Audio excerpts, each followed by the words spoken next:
Yeah, my top month I made 47,000 as a manager. Yeah, as a salesperson, I average between 18 and 25.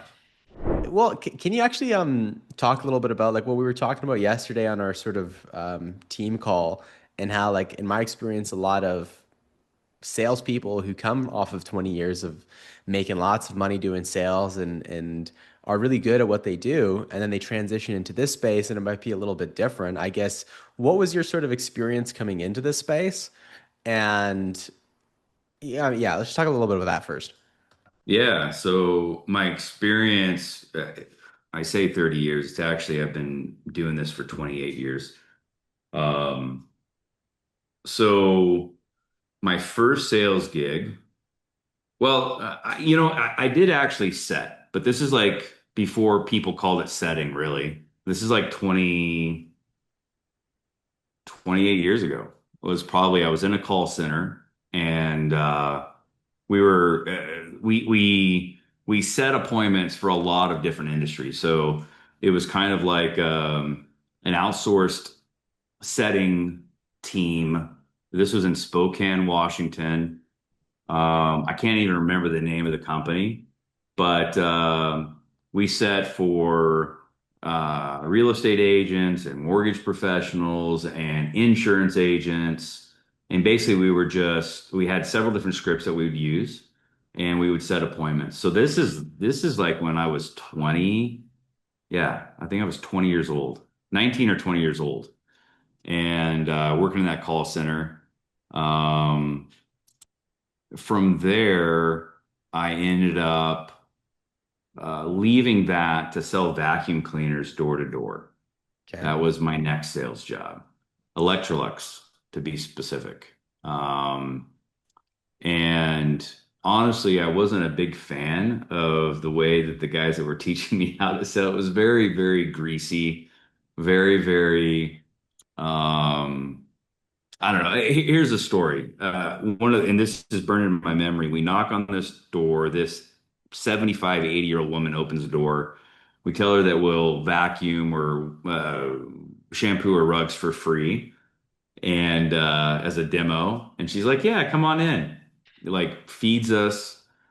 And but we got in there with the intention of selling her a vacuum cleaner, obviously, right? And so we literally spent like 4 or 5 hours in this lady's house, and I watched these two sales guys, a little bit older than me at the time, and they literally were not going to leave until this lady wrote them a check for like 4,500 bucks or 25. I can't remember what the cost of the vacuum was, but we literally sat there and she tried to get us to leave several times and we just wouldn't leave.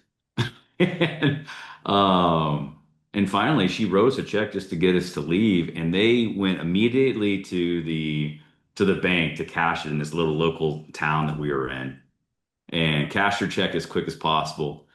And I was just like, man, this cannot be what I'm going to be doing for very long. I just did not, it just didn't feel right. So I didn't stick with that too long. My next sales job was selling meat door to door out of a frozen meat truck. So that was the second gig I did. More door to door sales. Um, it was less slimy. I basically would just knock on a door and pitch them real quickly, 5 minute pitch on this amazing meat or seafood that I had in the back of my truck and why it's better than anything that could get in the store. And collect cash or check from them and you had a daily quota, but man, long days, like 12, 16-hour days out there just driving down roads. I had guns pointed in my face. I had dogs run after me. Almost got attacked by a pit bull a couple times doing that. Eventually gave up on that as well.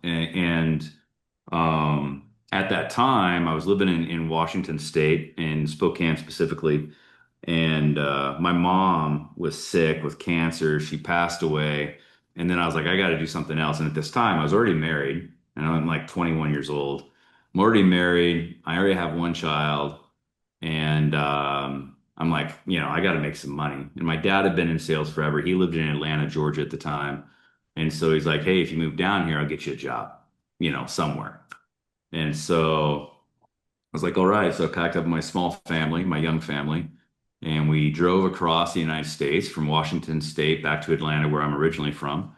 And my dad got me a job working for this company called Apollo Waste Industries. And that was really my first experience in what I would consider like real sales. I mean, all those other jobs were real sales, but this was, a salary and a company car and a cell phone and all these things. And this is probably 1999, 98, 99, Okay. 98, probably 1998. And so I worked for this company called Apollo Waste Industry for about a year, maybe a little bit longer than that. And I was selling waste services. Did really well there, actually. Uh, it was all relationship selling. There were contracts that you would basically get into building a relationship with a company and, finding out who makes the decisions. It was very, very relationship driven, taking people out to baseball games, out to lunch, building a relationship that way, and hopefully they would choose to use you and your company for the services that we had when their current contract came due. And so it Yeah. was like a 4 to 6 month, sometimes longer sales cycle. And these are Um, like corporations that are your yeah, yeah. clients? Anybody at this, what I was selling was commercial garbage collection. Okay. So behind a lot of businesses are these big trash compactors and those get picked up by what are called a roll-off truck, and they take them to the dump and they dump this out. Then they bring the container back, they hook it up to the compactor, Sure. and they start filling it again. So I was selling the service of that and the rental of the containers and the compactors. And so that was my first sales gig, real And what was the sales gig. average sort of like ticket price on that? I mean, they could be hundreds of thousands of dollars to $1 million contracts. Like Okay. I did sell a $5 million 5-year contract. That was the biggest one the company had ever sold. That's my first claim to fame. And it was for a drywall company in the heart of downtown Atlanta. I can't remember the name of the company now, but I worked on this guy for like 6 months, came in like once a week, took him to like several Braves baseball games and took him out to eat a dozen times. And then finally signed a contract with us. It was a Yeah. huge contract, 5 years long and worth $1 million a year. So, um, Yeah, that's like the and then, classic sort of like sales guys that you see like in movies who are like yeah, doing those relationships, popping the champagne, and everyone's like, "What are you actually selling?" yeah. Okay, and how did that compare, I guess, to the door to door, going from door to door to that? Uh, it was way better, obviously. Um, I felt better about myself, to be honest with you. I was incredibly arrogant back then, and I can't remember what I was making. And this is but I probably had like a 40, 54, probably had like a $40,000 a year salary plus company car and phone, and we were back then using these Motorola. They were like walkie-talkies. I can't remember the name of them, but they were a cell phone and like a walkie-talkie. Anyway, uh, And how old were you at so that point? yeah, early 20s. I couldn't have been 21, 22, 23 years of age, somewhere in that neighborhood. So Okay, so 22, 23, already being upgraded to like the golden handcuffs of like the big corporate sales. yeah, yeah. Um, and it was still a small business. These guys were really, they'd only probably been around for 3 or 4 years when I started with them. Okay. Um, and the owners had been the salespeople. And then, they kind of moved away from sales. There was 5 owners, and Richard Tardis, and anyway, these guys were Mhm. pretty cool and really great to learn from. They were all very, very seasoned salespeople and business owners, and so it was great to ride around with them and learn from them on how to build these relationships.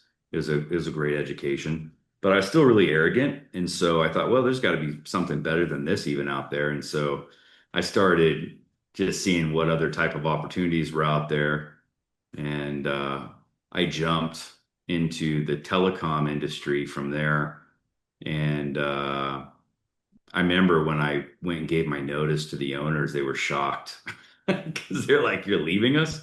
Um, and I was like, "Yeah, yeah, I found this really great job, and I'm gonna get into the telecom industry." And anyway, I did that for a very short time. It wasn't what I thought. The grass was not green. The grass was not greener. And so my dad, after that, helped me get into another job. And now I was selling heavy equipment, the same type of trucks that we would use at Apollo Waste Industries. I started selling those to companies like Mm, Apollo Waste Industries. And so I did the heavy equipment thing. Now, this was, I started working for them, it's called McLean Industries. I started working for them just before 9/11. mm, And so I had just started, I was kind of just in my ramp phase working with them, and 9/11 happened, and business across the US in many industries just fell completely flat, like for months. And so that didn't go as well as I thought it was going to go either after 9/11. And my wife at the time was very, very unhappy living in Georgia because she had no family, no friends. At this time, we had two small children. We had another child when we were living there in Georgia for like 3 years. And she finally convinced me that we should move back to Washington State. And so I sent her and my kids home first, back to the state or back to Washington. I finished up working with McLean, and then I followed her back, and so got back to Washington and started bartending because I couldn't find anything that I wanted to do sales wise. And then a guy walks in to my bar that I knew, and young guy, barely graduated high school. I'm like, "What are you doing?" His name was Joe, and so Joe, what are you doing these days? And he's like, I'm working as a mortgage broker or a loan officer or something like that. And I said, "Oh wow, what's that?" I had no idea what it was. I'd never bought a house yet. So he's like, "Well, I help people, get financing to buy homes." I'm like, "Is there any money in it?" And he's like, "Yeah, I made like 8 grand last month." And I'm like, "What?" 8 grand helping people buy houses? And he's like, "Yeah." I said, "Well, can you give me an interview?" And so he did. I got hired. My second month, I made $11,000, and then I really thought I was a big deal. And this is so early before that, you 2000. hadn't made 10K in a month No, before. no, no, no, never, never. Okay. And so, with my first check, I went and bought a new car, and I did all the stupid things you would do when you're young and made more money than you should have made. And so I spent a long time in that industry till 2008. I ended up at one time owning my own lending company. So I went from like 2001 starting in the industry. 7 years later, I owned a lending company, and then the crash came, and I wasn't prepared for it. I did not hedge right, and I had bought 5 houses. I had a well over $100,000 in my savings account. I'd made a lot of money in mortgage. Um, it was kind of like the Wild Wild West, and kind of like how high ticket sales is today. That's kind of how the mortgage industry was back in the early 2000s. Um, What's anybody could get into it. Yeah, what similarities do you see between them? Yeah, a lot of young people in the industry, like a ton of young people making really, really good money. You would see companies come and go as people were learning the industry, and it was just really cash rich. And um, so crash came. I wasn't prepared for it. A year after the crash happened, I lost my business. I lost all 5 of my homes. Lost my marriage. Um, I went from having a big fat bank account to having nothing in my bank account. So I sat around for about a year, hoping it was going to turn around and living off of savings and selling some other assets. And that was dwindling. And I was like, I got to go to work. Yeah, I got to find a job. And so I called a buddy of mine and said, hey, he worked at this company called Pitney Bowes. And um, I said, "Hey, are you guys hiring?" And he said, we are.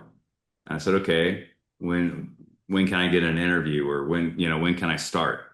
And most of the jobs I had worked at that time, I knew somebody, and literally I didn't even have to interview. I just got to basically walk in and get hired, and that's how it was. But this time, this was very, very corporate, and had to go in for an interview. I got hired. It was just a low-level, entry-level sales position.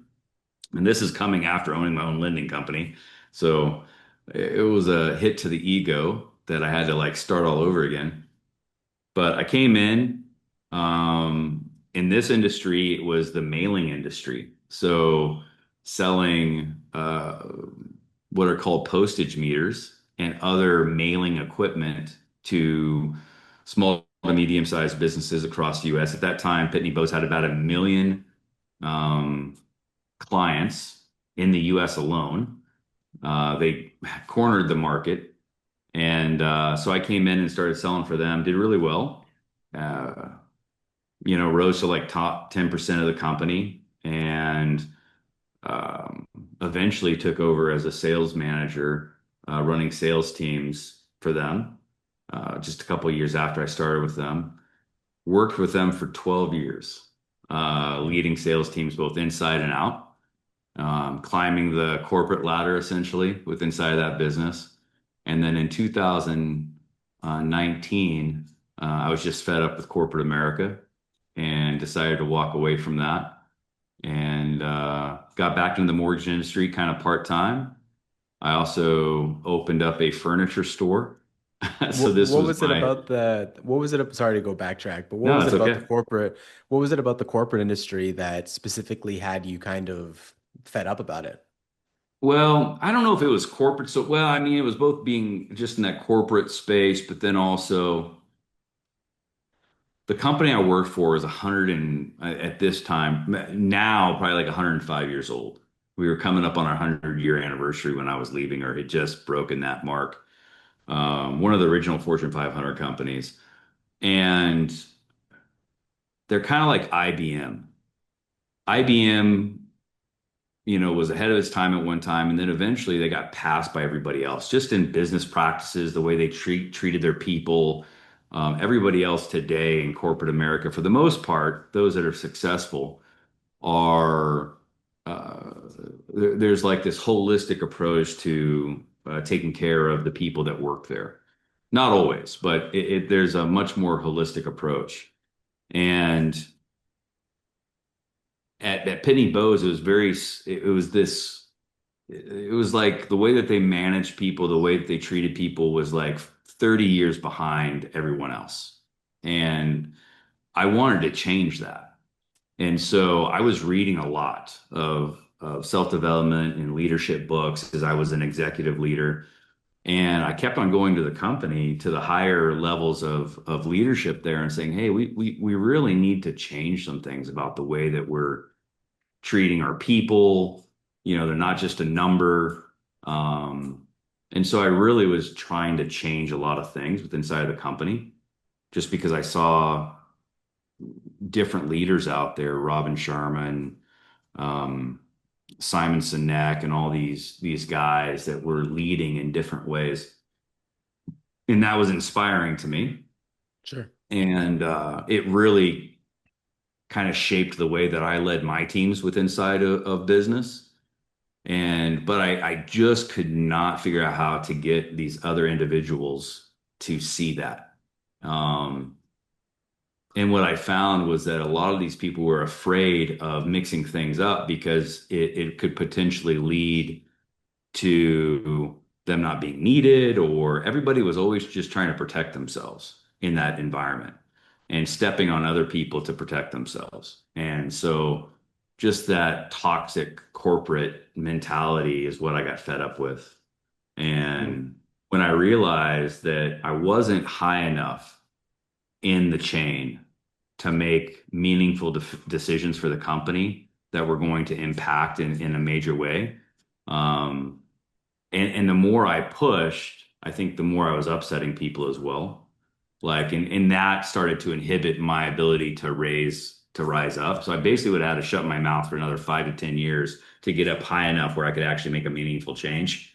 And at that time in my career, um, I just wasn't willing on the off chance of, being able to actually eventually get somewhere where I'd be able to have enough control or enough say to make meaningful change within inside the business. I'm like, I just don't see it happening. And Sure. so I was like, so at that point, I was just like, why am I even here? So that's when I decided to leave. And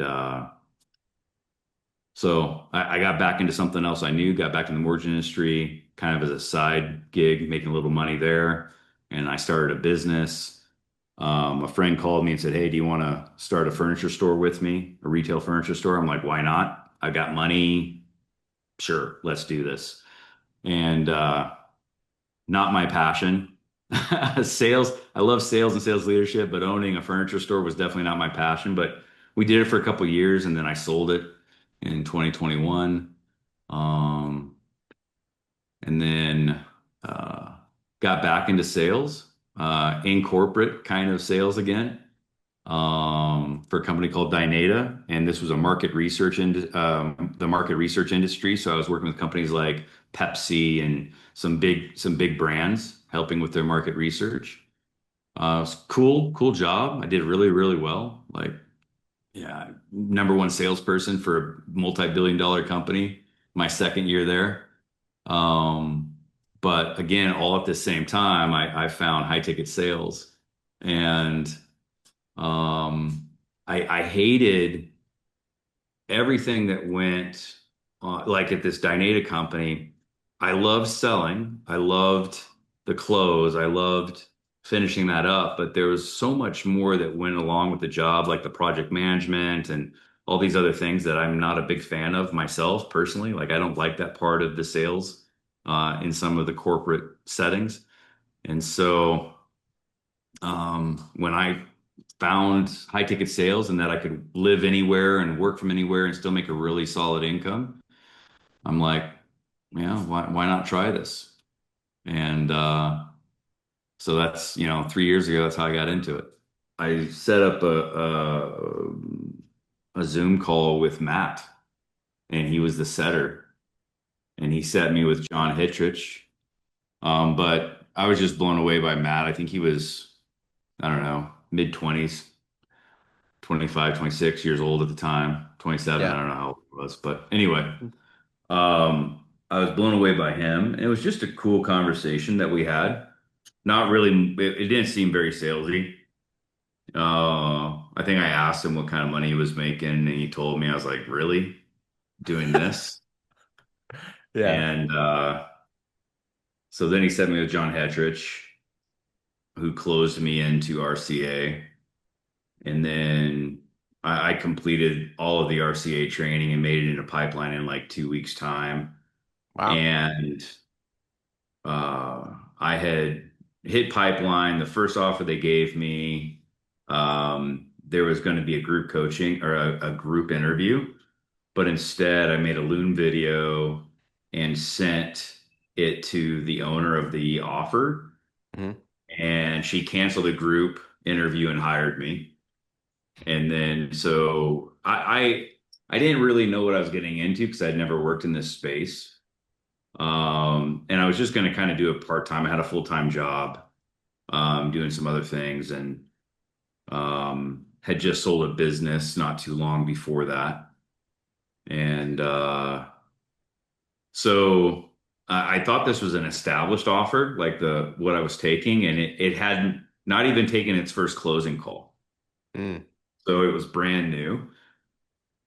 And the KPI was like crazy, like 40, or the OTE was like 44,000 a month was like the on target, which was a complete joke because that's not even where, I mean, could it have the potential of making that kind of money on that offer? Yeah, but not month one for sure, or Yeah. month two or month six. But um, I helped this mortgage coach basically start her offer from the ground up, built her scripts. I was her only well, we had two closers at one time. There was no setter. She was a setter because it was a webinar event style type of offer. So once a month she was doing this 3-day event. on day two, she would drop price of her academy or her, coaching program, and my calendar would fill up, and I would close. And it was cool because it only took like 4 days, and then I was done every month. What do you Just like mean? Like you were done? I 8 to 12 calls a day for 4 days, and then it'd be over until the next month. So she had no incoming leads outside of that webinar. And she's doing it a little bit different today, but I think month one I closed like 80, $90,000, and then we built it up in a year's time to doing between 2 and 300,000 a month, Hmm. and I was her only closer. And you were getting Um, 10% of that? yeah, yeah, Okay. and then I called Matt because I was looking to help my youngest son get a setting position. He was setting on a solar offer, didn't really care for it anymore. And it wasn't like door knocking setting. It actually was in like a call center for a solar company. And so I called Matt and I said, "Hey, man, I didn't even know where he was at the time, and he was at Springs Rejuvenation."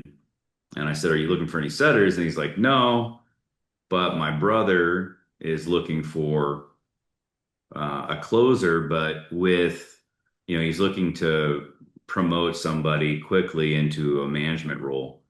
Um, of the closer team. And I said, well, I wasn't really looking, but I'll talk to him. So we sat down, had a good conversation. I was bald at the time, like I am now. And I just knew it had something to do with stem cells. I didn't know it was a hair offer. And so he's like, how do you feel about selling hair to people when you don't have any? I said, well, I don't know how much I have left, but I'll grow it back. And so the next time he saw me, which was on a group interview, um, I had hair a little bit. And did really well in the group interview. It was the first time I'd ever done a group interview like that ever in my life. So there was, even though I've been doing this a long time, there was some nerves with that. Everybody in the room was 15, 20 years younger than me. And, but I used that to my advantage. Because we were interviewing for selling hair to middle-aged men, essentially. And so I'm looking around the room. Everybody is 25 to 30 years old. And I think Ryan asked a question like, what makes you, suited for this position more so than anybody else in this room? And I said, well, I put my head down. I got this big bald spot back here. I said, one, I'm bald. I said, two, I'm a man. So I'm going to be talking to mostly men and I can really relate with them. And there's like there was 8 people in this group interview. I think 5 of the 8 were women. It might have been 4 and 4, but and I said I'm, in my late 40s. I said, so I mean, I am the demographic that I'm going to be talking to, which puts me in a way better position than anybody else in this room. And I've got 30 years of experience selling. And it's funny, the very next person to go after me to answer the question, her name was Goalie. Very, very solid salesperson. And came from RCA, was in Ascension. Um, and with what I had said, I just threw her off her game. And so she starts to answer and then she stops. Ryan says, "Hey, can you come back to me later?" And I'll have an answer. But she was visibly upset by what I had said. But then What, she the came fact that you were back like a and man well, and just the things that I said. I said everybody in here is too young. Everybody's in, half the people in here are women, and no one has the experience I have. And we didn't know if there was like 1 or 2 positions, and we didn't know if, he was hiring more than one person. So I was really just trying to win. And but anyway, um there was 3 rounds. After the first round, he got rid of 2 people. And I knew the people he was getting rid of too. I was writing all this down. I'm like, yeah, these people aren't making it. And then the second round came and he eliminated 2 or 3 more. And so there was 4 of us,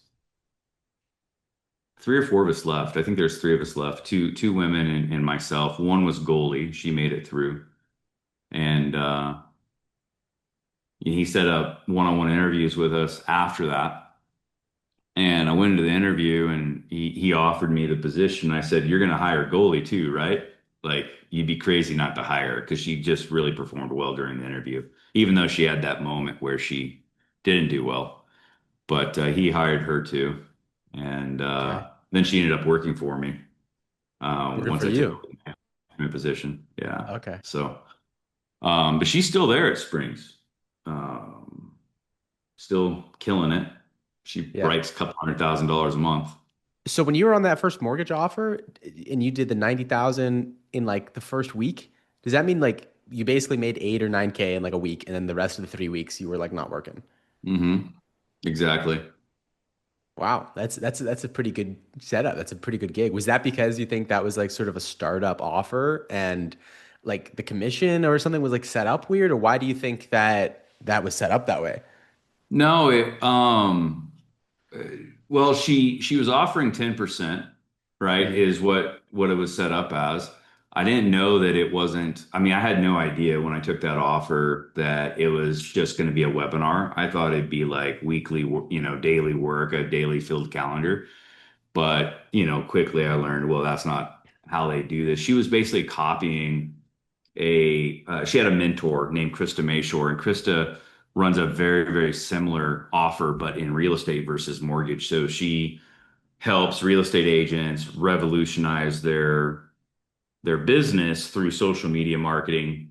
A lot of it's organic, some of it's paid, mhm. and and wildly successful. She does about 2.5 million a month, on Wow. her offer, and she's been doing it for like 6 years. Um, so she's doing really well, worth about 50 mil or something like that at this point.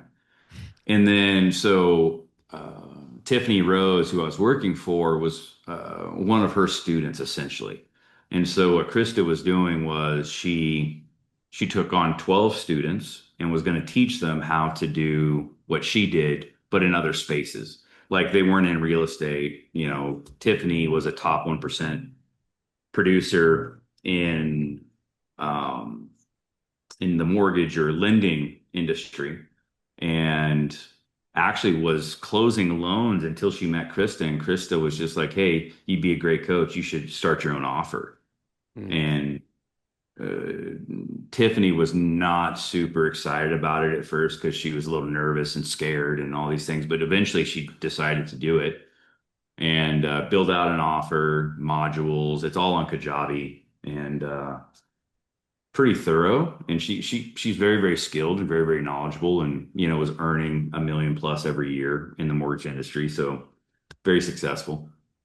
Um, so yeah, she started this offer, but she basically just copied the same format that Krista had. And that's why she did this webinar style Mm. of event. It's like a 3 day. It was literally like 5, 6 hours a day for 3 days. And about midway through on the second day, around noon, she would drop price. And at the time, it was 15 grand. She's Oh. brought it down to $10,000 now it was 15 grand for a year. Now it's 6 months long and it's 9 grand. Mm. But anyway, she was such an incredible like setter, and the people that booked into the calendar wanted to work with her, and so I mean, you had to get people across the finish line and do a good discovery and all that, but I never closed less than 50% on that offer. So the highest month I had was like 72%. So for an event.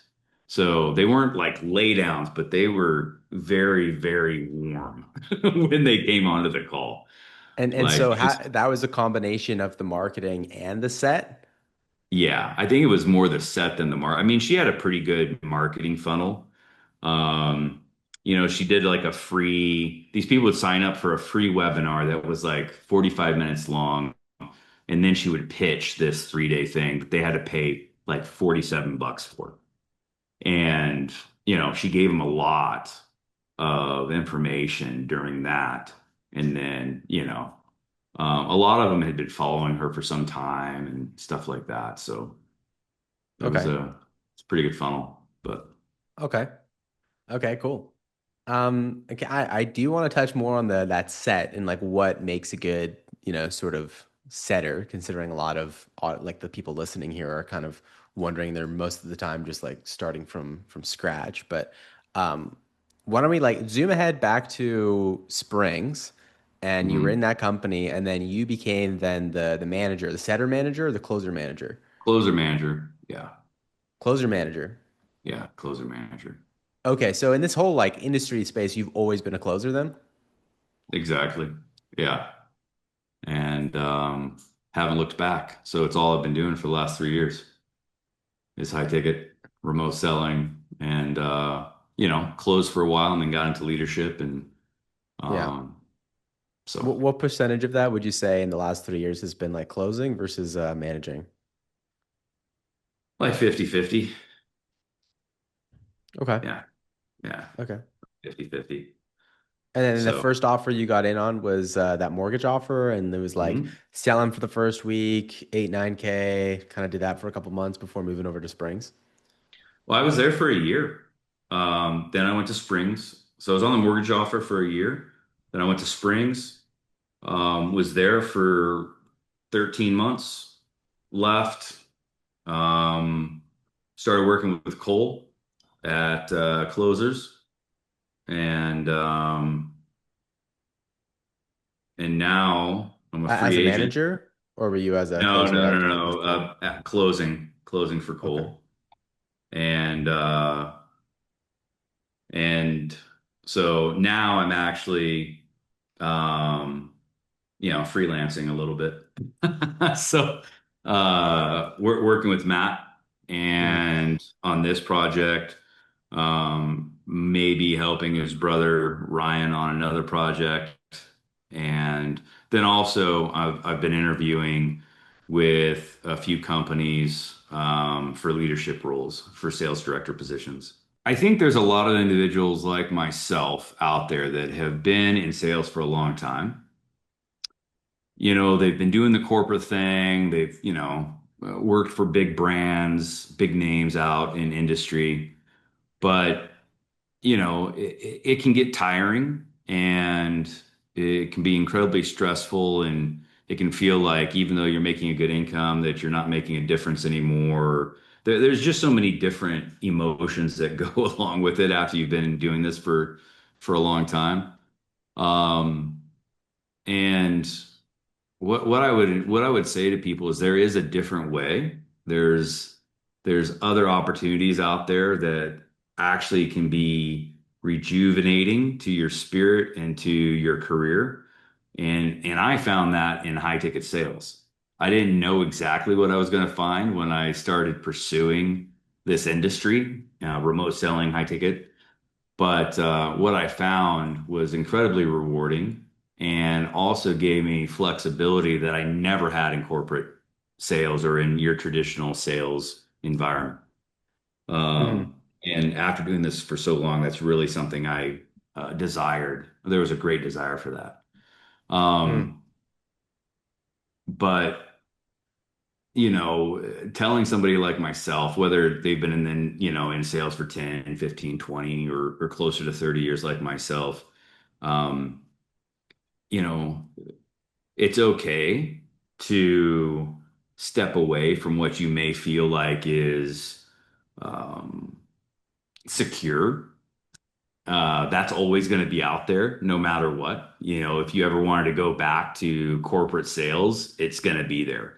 And if you have a long story career and a resume, you're always going to be able to find a top position like that. But I would encourage people to jump into this and put their all into it because there's so many rewards out of it. For example, I live in Costa Rica now. Um, something in the corporate sales industry that I, at the time, would not have been able to accomplish. Like even though I worked remotely and from home, they wanted me to stay in the US. Like they had very, very specific, like you could leave the country for like 2 or 3 months. That was okay, but you couldn't like move and still work for them permanently. Mhm. then that's pretty common that they don't allow that. Um, so it gave my wife and I the ability to travel anywhere in the world at any given time, work from anywhere, and this industry allowed that. Um, the income is incredible. It has been. I made more money in springs in 1 year than I've made in my entire career in a single year. So, that there's another one. Um, and As I a didn't even know closer it was or as possible. the manager? It was a combination of both because I closed for a little bit when I started, Hmm. but then as a manager, yeah, managing salespeople.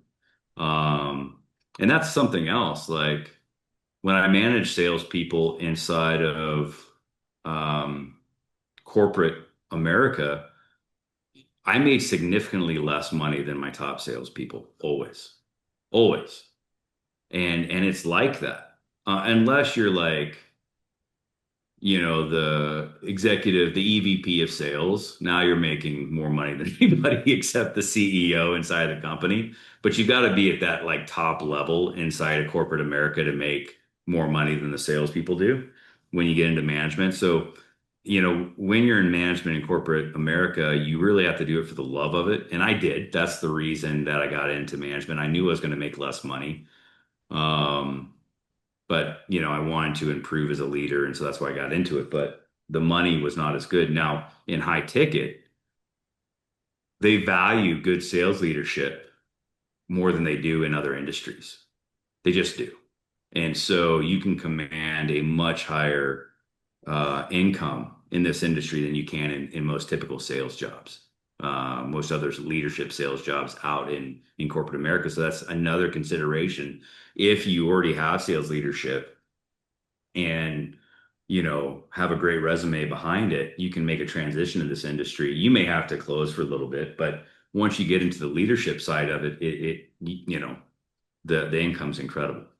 You can make three, four, five, six, seven, $800,000 a year in sales management in this Hmm. industry if you're on the right type of, working with the right kind of company um, and to make like $300,000 a year in sales leadership is Hmm. pretty standard. Hmm. So, and that's just you just don't see that in most of the rest of the sales world. So, Okay. Would you be open to sharing with the audience what that sort of a range of what that looked like for you when you were at Springs for that 1 year? yeah, my top month I made 47,000 as a manager. Yeah, as a salesperson, I average between 18 and 25. Okay. Well, and what was that transition like the learning curve, between what you're doing before and then high ticket, like kind of taking it more like transformation based calls, 45 minutes, Zoom, short sales cycles. Like how Yeah, how was that for you? it's definitely different. There's principles that cross over from what I would call your mainstream sales positions out in the world to high ticket. Principally, there's a lot of the same things that are going on. However, everything's condensed into a very short period of time. High ticket often is like one call close. That's what everybody wants, right? So, you've got 45 minutes to an hour to build a relationship, build trust, collect money. Um, and so that was a change. And so that's why I recognized early on when I started looking into this industry more that I was going to need training. Even though I'd had a long story career, I knew how to sell, I knew how to build relationships, I knew how to build trust, but now I have to figure out how do I condense everything that would sometimes take weeks or months in process in other industries into 45 minutes to an hour. Like Hmm. I knew I needed to learn how to do that. Um, like there's not a lot of objection handling that happens in regular sales. You Sure. build a relationship and they learn to trust you over time and that's why they want to buy from you. But you do still have to deal with fears and some objections, but it's just a different way of dealing with them in that aspect. with this, you have to become very more skilled at objection handling. Although personally, I've never had to do a lot of objection handling in my closes because I've built such great trust with the clients during the 45 minutes that I just didn't run into a lot of objections. Mm, And they were pretty superficial if I did run into them. And so they were pretty easy to handle. And so my mindset and the way I teach other salespeople is to always handle the objection before it becomes an objection, right? yeah. But um, yeah, what I realized though when I was making this transition, to answer your question in short, is that I needed training.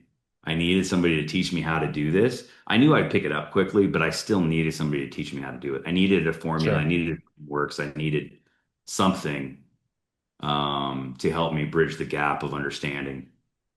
And Okay. so, And can I yeah, I ask you, found like, that.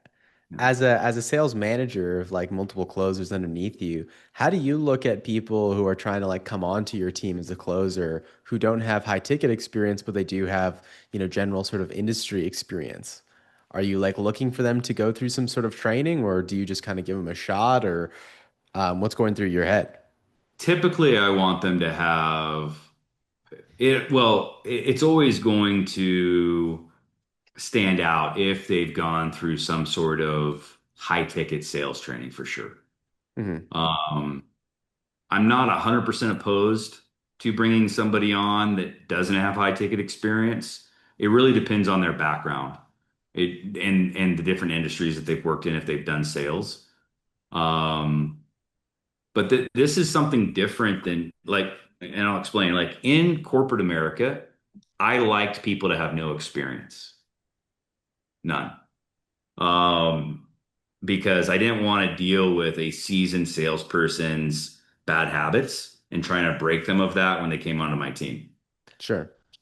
However, in high ticket, it's different because there are skill sets and at least principles that people need to have an understanding on before they come into like my team today. Hmm. And I'm always looking for somebody that has gone through, some sort of sales training. Maybe they've been following Hermosi or they've been following Jeremy Miner, or they've been following um, another big Cole Gordon. I don't know why that took so long for me to remember Cole, but there's a bunch of these names out there. But I'd like them to have gone through some sort of structured sales training for high ticket and for closing specifically, remote closing. Um, Again, I don't know if it would be 100% no if somebody didn't have that. I'd Right. want to look at just their body of work, but Would you if hire I had two someone? people, Sorry, go go ahead. ahead. Go ahead. I was going to say if we had two people, one who had incredibly similar backgrounds, and one had training through some sort of high ticket closing, whether it was for setting or for closing, I'm definitely going to lean towards that person Okay. in this industry. Yeah. Okay. Okay. Gotcha. Okay. That kind of answers my question. I was going to ask, like, would you take someone who doesn't have that sort of high ticket sales training experience, hire them, and then make them go through that course, or would you just sort of like just outright reject them on the interview? Well, I wouldn't necessarily outright. Well, again, there's a lot of factors that come into play. I've at sometimes had to hire three salespeople or four salespeople at one time, right? Sure. On an offer. So,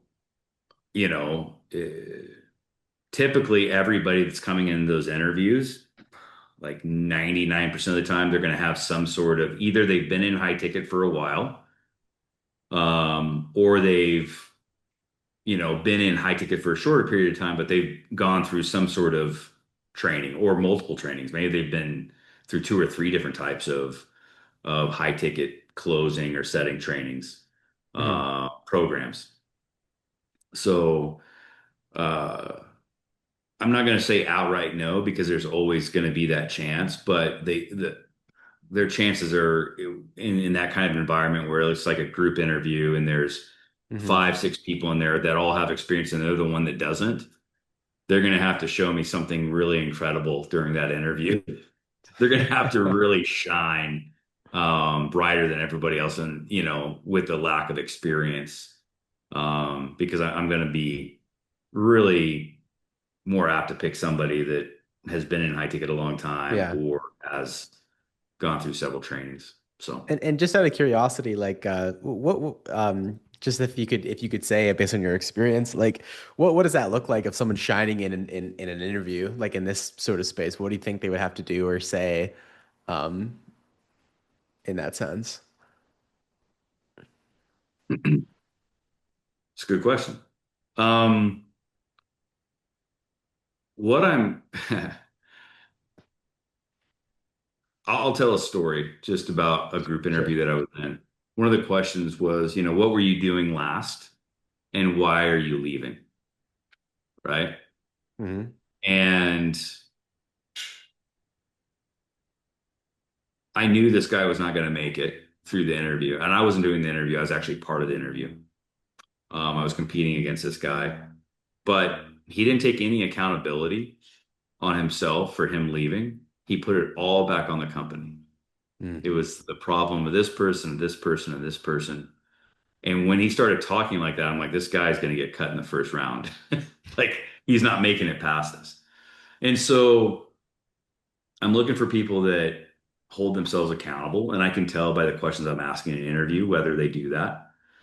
And then if I sense any sort of weakness, I'm going to go after them inside the interview.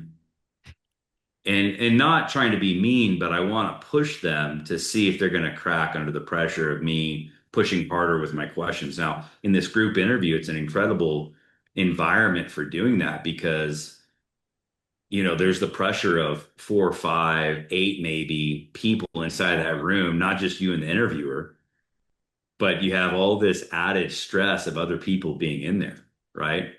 And so if somebody's lying, it's going to show.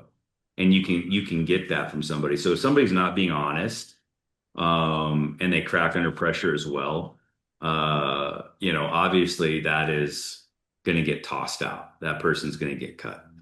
Um, so on the flip side of that, even if somebody doesn't have the experience, but they really just shine under pressure. They're able to answer clearly and concisely when I'm asking them a question, and I can just tell there's no way they just came up with that, right? They were being honest, um, and they were able to think on their feet. They were able to speak very clearly and concisely during their answer. Like, even if they don't have a lot of experience, that might be enough to, put a spotlight on them, as somebody that I could work with, and train up quickly. Like, and, Hmm. and I probably would encourage them to get involved in some sort of formal remote closing training, or high ticket closing training outside of what Yeah. I was going to be doing with them. But Okay. yeah, And last kind of follow-up question with that is what would you say is like sort of the general talent in the space right now? Would you say that there's an abundance of really talented closers, or would you say there's a lack thereof? no, there's not a plethora of great talent out there. I mean, there's not with how big this space has become. Hmm. Um, I think I don't even know how many people are in this space right now. I know of one pipeline that has like 200,000 salespeople in it. Hmm. So there's at least 200,000 salespeople looking for jobs in this space. I would say that there's probably less than 500 out of 200,000 that I would consider like top notch. Hmm. Like, you know, um, like the 1% of 1%. Hmm. And then, and that's a very, very small number with as many people that are out there, Sure. looking for jobs in this space. And, so yeah, I mean, the answer is no, there's not a lot of really, really, really good. In Uh, comparison to the amount of businesses now, because there's more yeah, demand for it, but there's plenty of good guys out there, but like they're all on like the really, really good offers, and there's still good yeah, offers, but there's not enough good guys. yeah. That's very, very true. It's hard. It's hard as a sales manager or a sales director to find that good talent. And that's also why this space is so competitive and why like this is something that I've noticed about this space too. I know you didn't answer this question, but like in regular sales this is not meant to be scary. It's actually a beautiful thing.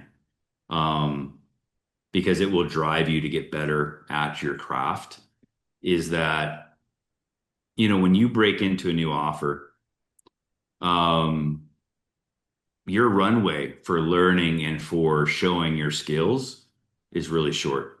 Like these companies don't have time to waste their marketing dollars on you if you're not performing. Hmm. And so that's why also it's so important to have really good training and really good mentorship behind you, continuing to hone your skills because you want to be able to come and shine very, very quickly. Hmm. I've experienced this as well. Like I haven't made it on every offer that I've been on. And I feel like I'm, one of those top guys out there. But, Hmm. um, you know, sometimes you ramp too slow or you're not getting it as quick as possible. And so Yeah. it's just really important to continue to increase. But like out in the world, out in the regular, well, I shouldn't say regular world, but out in the corporate or some of your other more traditional sales roles, they'll give you a year Hmm. to learn how to sell for them. They don't mind that.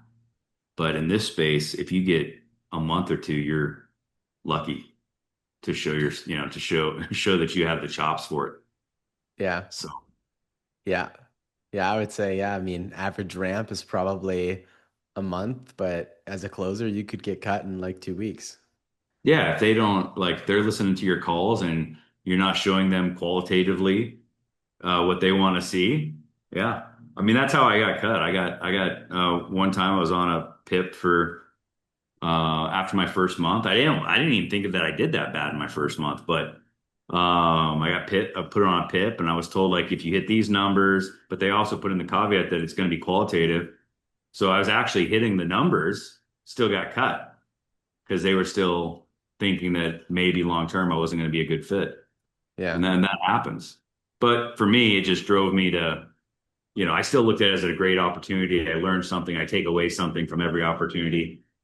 It's the only time that I got cut from an offer, but Sure. it happens. Cool. Last thing here before we wrap up, for anyone else listening that is on the edge about jumping into this space and maybe they're in sales already in a different industry, you've already given some really good points of advice, but I'm just want to give you the opportunity to say anything final here for anyone on the fence. What would you say? Yeah, just jump in, man. This is a thing. I've been in sales, like I've said on here already a couple times, 28 years now. I've never had more fun and made more money than I had in high ticket. It's just exciting. It's different every day. Whether you're on a B2B offer, a B2C offer, there's, different people you're talking to every day. It's quick, it's fast paced. The environments, typically, the cultures of these companies are fantastic. Um, so it's just, I honestly think that anybody that's on the fence, just don't doubt there's a reason that you're thinking about this. Trust that instinct and move into it. And then just sell out to it. You sell out to it, you're going to learn what you need to learn. You're going to get really good, and you're going to make a great income and have fun while you're doing it. So I don't know. Can Chilling. you hear the background noise? I'm sorry if you can. Somebody is literally cutting grass out my window. No, no, it's actually it's fine. Your mic covers it. Yeah, I got a good mic, but anyway, sorry about that. Cool. No, you're all good. Well, Matthew, thank you for all the time today, man. I think you've given lots of just a really good, hefty, timeline of events, and I feel as though after talking with you, man, that you're someone that not only myself but a lot of people can learn from and look up to of just like someone with such breadth of experience in this space. And so, yeah, I look forward to kind of seeing you more inside of our group, doing some trainings, coachings, whatever it might be, so I can take some more stuff from you as well. Appreciate it, man. It's been a lot of fun, Ethan. Thank you. Yeah, cheers, man. Thanks.